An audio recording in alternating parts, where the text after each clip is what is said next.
So tandaan natin mga kakuya, ang purgatorio na words ay hindi yan Tagalog or hindi yan English o hindi Bisaya. Kundi ang purgatorio is Spanish words po yan mga kakuya. Hindi mo talaga yan matatagpuan kung litra por litra ang hanamin mo sa English translation o sa English version o sa Tagalog o Bisaya version o Tagalog man, no? So mahanap natin mga kakuya litra por litra sa Spanish Bible po mga kakuya. Ayon dito sa ating mabasa sa 1 Pedro 3 verse 19, La Sagrada Biblia, Spanish po ito mga kakuya, no?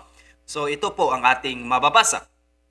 A los tales predico mucho tiempo el Espíritu de Cristo por boca de no que duro la fabricación del arca el Padre se intende for espíritus las almas, why for cárcel il purgatorio. So therefore po mga kakuya, nabasa litra po mga kakuya, ulitin ko.